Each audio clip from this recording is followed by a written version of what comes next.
Download करें जनमत Haryana app. प्रदेश में जल स्तर लगातार घट रहा है, जो कि चिंता का बड़ा विषय है। प्रदेश सरकार लगातार जल स्तर को ऊंचा उठाने की कोशिश कर रही है। धान की फसल को एक बड़े स्तर पर इसके लिए जिम्मेवार माना जाता है। सरकार की कल बैठक हुई चंडीगढ़ में। मुख्यमंत्री मनोहर लाल समेत तमाम अधिकारी और कृषि मंत्री की मौजूदगी में बैठक हुई। मेरे साथ बात करने के लिए प्रदेश के कृषि मंत्री जेपी दलाल मौजूद हैं। सर, कल बैठक में क्या डिसीजन लिए गए, क्योंकि जल स्तर लगातार घट रहा है और धान की फसल का जो सीजन अभी चल रहा है? कल कृषि से संबंधित बहुत सारे विषयों पर 2-2.5 घंटे की हमारे मुख्यमंत्री जी ने बैठक ली।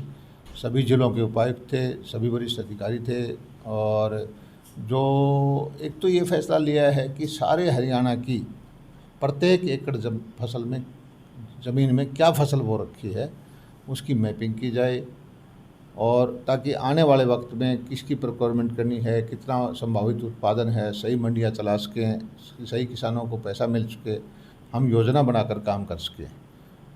एक जो मेरा पानी मेरा विरासत के नाम से पिछले साल योजना चलाई थी कि हरियाणा में पानी का संकट है और धान जो है बहुत ज़्यादा पानी धान को ज़रूरत होती है, इसकी बजाय कोई और फसल लगाएं। पिछले साल 1 लाख एकड़ का लक्ष्य था जो हमने लगभग प्राप्त कर लिया था।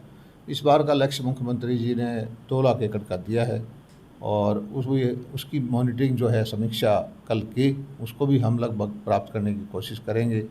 और कम पानी की लागत से एक DSR विधि से धान बोया जाता है, 30,000 एकड़ का उसका लक्ष्य था जो हमने प्राप्त कर लिया है। और हमारी कोशिश ये है कि हरियाणा में अब जो पानी के साधन हैं उपलब्ध है उसको सही उपयोग में ला करके उसको ख़त्म ना करें, उसके हिसाब से फसलों का उत्पादन करें और किसान को नुकसान भी ना हो। तो इस दिशा में हम काम कर रहे हैं, और हमारा जो इस वक्त जो है किसान के लिए सबसे बड़ा जो काम हमने किया है, किसान को सीधा पैसा देने का किया है। मंडियां हमने सबसे ज़्यादा अच्छी चलाई हैं। कोरोना के संकट के काल में किसान को कोई दिक्कत आने नहीं दी। हरियाणा का उत्पादन भी पहले से ज़्यादा बढ़ा है, और सीधा पैसा जो किसान को मिला है, ये एक प्रधानमंत्री जी ने जो किसान हितैषी काम किया है, आने वाली पीढ़ियाँ भी इसको याद रखें। धान की फसल को छोड़ के दूसरी फसलों की खेती के लिए प्रोत्साहन का कार्यक्रम पिछले साल ही सरकार की तरफ से शुरू किया गया। 7,000 रुपये प्रति एकड़ की राशि दी गई, जो किसान अपनी मर्जी से धान छोड़े।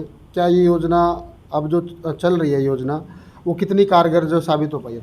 ये 2 लाख एकड़ का तो हमारा टारगेट है कि जो धान की बजाय और फसलें बोएंगे उसको 7,000 रुपये प्रति एकड़ देंगे, और जो DSR विधि से है उसमें हमने 30,000 एकड़ का है, उसको भी हम 5,000 रुपये प्रति एकड़ देंगे।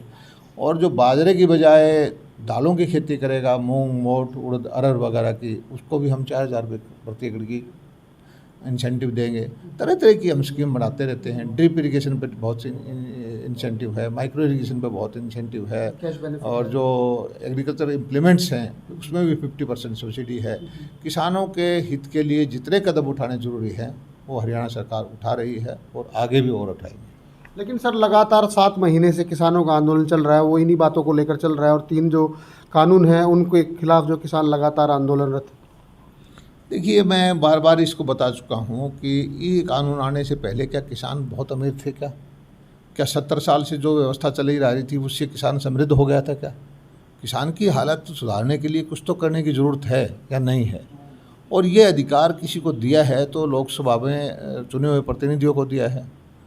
उसको जत्थेबंदियों के नेता, जिनमें से बहुत सारे इलेक्शन में जमानतें जब्त करा चुके हैं, वो सड़क के माध्यम से कहते हैं कि इसको ख़त्म कर दें।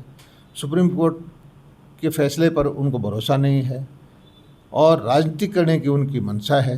तो मेरी उनसे ये प्रार्थना है कि राजनीति करने का आपको हक है, लेकिन किसानों के कंधे पर रखकर बंदूक ना चलाएं। आप खुल के पार्टी बनाएं, अपना मैनिफेस्टो दें, लोगों के बीच में जाएं और खुल के इलेक्शन लड़ें। अगर जनता आपको मौका देती है तो आप अपनी मर्जी के कानून बनाएं, क्योंकि जनता ने आपको मैंडेट दिया। अगर जनता नहीं देती है, जिसको भी देती है वो अपना काम कर सकता है। और लोकतंत्र के अंदर मैं कहता हूं कि जब ये कानून लागू ही नहीं है, आज सुप्रीम कोर्ट ने स्टे कर दिए हैं, तो आंदोलन का औचित्य कहाँ रह जाता है? सर, गुरनाम सिंह चढ़ूनी किसान नेता हैं, उनको संयुक्त किसान मोर्चा ने सस्पेंड कर दिया है। आप किस तरह से देखते हैं इस फैसले को? ये इनकी आंतरिक राजनीति है। ये बहुत सारे राजनीतिक महत्वाकांक्षा रखने वाले लोग हैं। कोई किसी लक्ष्य की तरफ चलता है, कोई किसी पार्टी से जुड़ा हुआ है, इसके बारे में मैं ज़्यादा नहीं बोलना चाहता, लेकिन सभी की इच्छा राजनीति करने की है। सर, केंद्रीय मंत्रिमंडल में फेरबदल हो चुका, हरियाणा में भी होना है और परफॉर्मेंस के आधार पर ये फेरबदल होगा। आप अपने खुद के परफॉर्मेंस को बतौर मंत्री किस तरह से देखते हैं? देखिए, मंत्रिमंडल के बारे में तो मुख्यमंत्री जी ही बता सकते हैं, और परफॉर्मेंस की जहाँ तक बात है, कोई आदमी ये नहीं कहता कि मेरी परफॉर्मेंस ख़राब है, सभी को अपनी अच्छी लगती है। और ये बताने वाले या तो मेरी परफॉर्मेंस का फैसला मेरे जो मालिक हैं किसान भाई वही बता सकते हैं, या मेरे पार्टी के नेता हैं वो बता सकते हैं। राजनीति के आगे, राजनीति के पीछे, हर हलचल को जानने के लिए हमारे YouTube चैनल जनमत हरियाणा को लाइक करें, सब्सक्राइब करें और अपडेट रहने के लिए बेल आइकन दबाना ना भूलें। देखते रहें जनमत हरियाणा, सच के अलावा कुछ भी नहीं।